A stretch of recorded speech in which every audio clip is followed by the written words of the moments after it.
नमस्कार. Yes news महाराष्ट्रामध्ये आपल्या सर्वांचे स्वागत. इस्लामपूरच्या सेतू कार्यालयातून विद्यार्थ्यांना वेळेत दाखले मिळत नसल्याने क्रांतिदर्श विद्यार्थी संघटना व अखिल भारतीय स्वाभिमानी संघर्ष सेना यांच्या वतीनं तहसीलदार यांना निवेदन. लवकरात लवकर दाखले देण्याची व्यवस्था करा. वाळवा तालुक्यातील इस्लामपूर या ठिकाणी तहसील कार्यालयात असणारे सेतू कार्यालयामार्फत विद्यार्थ्यांना वेळेवर आवश्यक शैक्षणिक दाखले मिळत नसल्याने विद्यार्थ्यांना नाहक त्रास होत आहे. वाळवा तालुक्यातील खेडेगावातील विद्यार्थी आपल्या विविध दाखल्यांसाठी इस्लामपूर तहसील कार्यालयात येत असतात.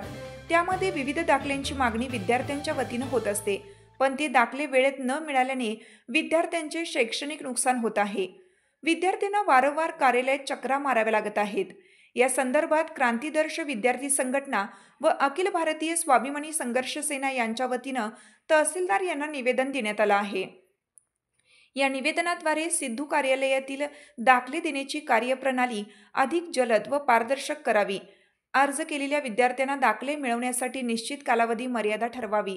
अर्जाची स्थिती ऑनलाईन अथवा SMS द्वारे विद्यार्थ्यांना कळवण्याची व्यवस्था करावी. संबंधित अधिकाऱ्यांनी विद्यार्थ्यांशी सौजन्यपूर्ण व सहकार्याची वागणूक ठेवावी.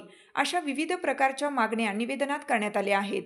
निवेदन देतेवेळी क्रांतिदर्श विद्यार्थी संघटना महाराष्ट्र राज्याध्यक्ष अमन संदे, अखिल भारतीय स्वाभिमानी संघाचे अध्यक्ष पिराजी थोरवडे, अभिजित वाघमोडे, हर्षद करांडे, साहिल शिंदे, अविनाश पवार, ओंकार निकम उपस्थित होते.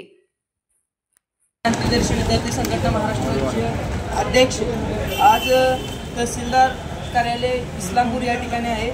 सेतू कार्यालयामार्फत विद्यार्थ्यांना वेळेवर आवश्यक शैक्षणिक दाखले न मिळाल्याबाबत आज क्रांतिदर्श विद्यार्थी संघटना व अखिल भारतीय विद्यार्थी संघटना यांच्यातर्फे या ठिकाणी मॅडमांना आम्ही निवेदन दिलेलं आहे. त्यामध्ये बघितलं तर तहसीलदार कार्यालयामध्ये जे सेतूचे जे दाखले आहेत, उत्पन्नाचा असेल किंवा जातीचा दाखला असेल, असे जे दाखले आहेत ते वेळेवर मिळत नसल्यामुळे विद्यार्थ्यांचे ॲडमिशन रखडलेले आहेत. त्याबद्दल आम्ही या ठिकाणी आता तहसीलदार साहेबांना व त्या ठिकाणी असणाऱ्या नायब तहसीलदार मॅडम प्रज्ञा कांबळे मॅडम यांना निवेदन दिलेलं आहे. अखिल भारतीय स्वाभिमानी संघर्ष संस्थापक अध्यक्ष आज या ठिकाणी सेतूमध्ये जे दाखल्याचे जे वारंवार वेळ होत आहे, सर्व्हर डाऊन आहे, मुलांनी दाखले मिळत नाही, बऱ्याच अशा तक्रारी आल्या आहेत. तर आमचं असं एक मागणी आहे की तुम्ही टोकन देऊन विद्यालयामध्ये एक पत्र द्यावं की बाबा दाखले हे 4 महिन्याने मिळतात, परंतु ह्या टोकनवर त्यांनी तात्पुरतं ॲडमिशन वगैरे करावं अशी आमची अखिल भारतीय स्वाभिमानी संघर्ष सेनेची मागणी आहे. आणि ते तहसीलदार साहेबांनी आम्ही निवेदनाद्वारे कळवलेले आहे आणि लवकरात लवकर त्याचा निर्णय घ्यावा तहसीलदारांनी.